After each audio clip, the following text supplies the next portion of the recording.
Ever wondered how a tiny $1 mistake can turn into a $300 win with a bit of clever reading?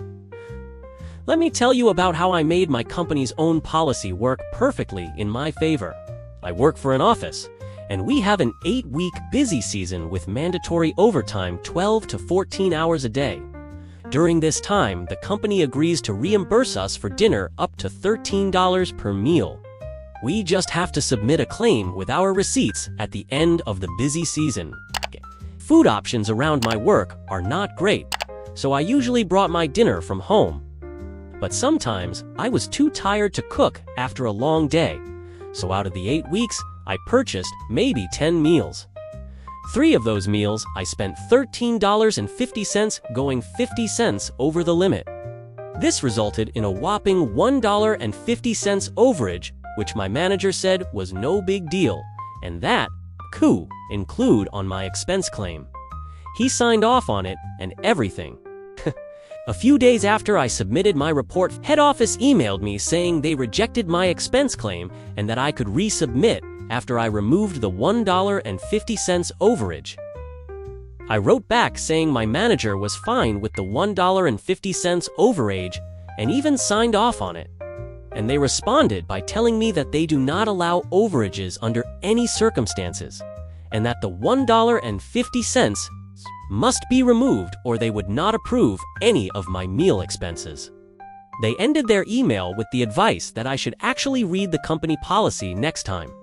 Fine, they were right and I was wrong, so I decided I would read the policy very thoroughly before redoing my expense claim. Yes, the policy clearly stated a $13 maximum on purchased meals. Oh, and what is this? The policy also allows a $10 per diem for meals you bring from home. I very happily removed the $1.50 overage and added an additional $300 for the 30 meals I brought from home. I should read the company policy more often. Guess I owe head office a thank you. After all, they practically paid me to pack a lunch. Our second story is about a buzzing, thriving patch of nature that stands out in a neighborhood of clipped grass and trimmed hedges. It is alive in the true sense of the word, living or growing in the natural environment. We have no lawn. We aggressively remove and prevent invasive and noxious species of plants and ensure that what grows is native to our area and drought-resistant. The wildflowers that grow are things like lupin, blue flax, spiderwort, black-eyed Susan, and sunflowers, among others. We have natural elements like driftwood logs to retain water. And we even have an elk skull in the yard to act as a shelter for critters. There are a plethora of birds, bees, bunnies, and other wildlife. More wildlife than any yard in the area as far as I can tell. It is beautiful and alive, but definitely not a manicured lawn with perfectly cut grass and landscaping. Last summer, we got a notice from the county that our yard was in violation of some county ordinance.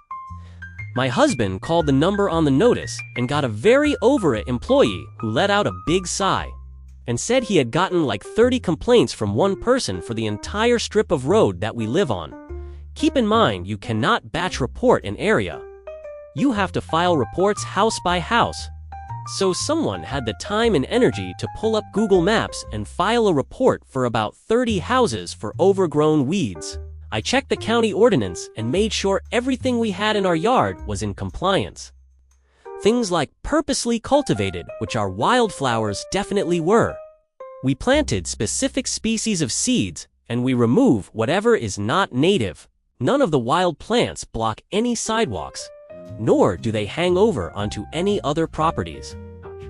Now knowing that it was someone with way too much time on their hands, I did some reading and learned that my yard has everything needed and then some to qualify as a national wildlife habitat. So I filled out the form, paid the fee, and got my certificate.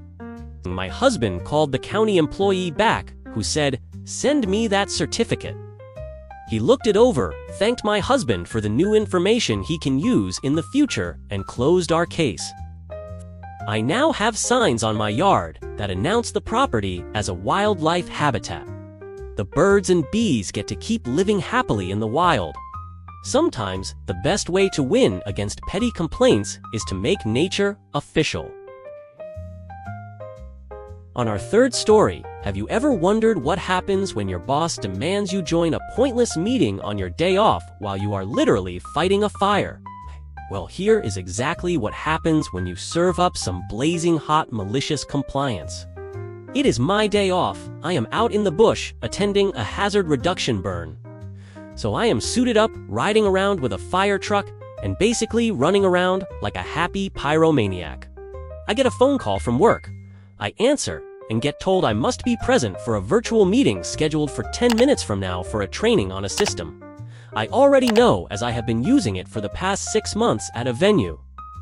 I remind them that it is my day off, and my manager speaks with the tone of "do it or you are fired." All right then. First strike, my manager is late to their own meeting. The meeting eventually starts, and I have connected by my phone and Bluetooth earphones. My camera and mic are off because of the noise. The other firefighters are having a chuckle at my expense.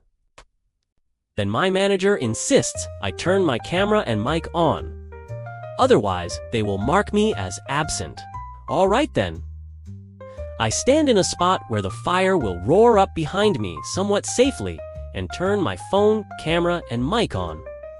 The rest of the firefighters go nuts with the radio chatter. As the people in the virtual meeting see, yours truly masked up in full gear with the noise of fire roaring up behind me, the sound of the pump, and the panicking radio chatter. I then end the call. My manager then begins to frantically ring as she thinks she has just seen one of her better team members go up in flames. They never scheduled training on my days off after that, and I jumped ship to a competitor 2 months later. Sometimes, the best payback is showing up exactly as asked, and letting them see what happens when you follow their orders to the letter. That is malicious compliance at its smokiest. If you enjoyed this story, hit that like button, subscribe for more, and share it with someone. Who needs a reminder to respect people's days off? Stay fiery and stand your ground.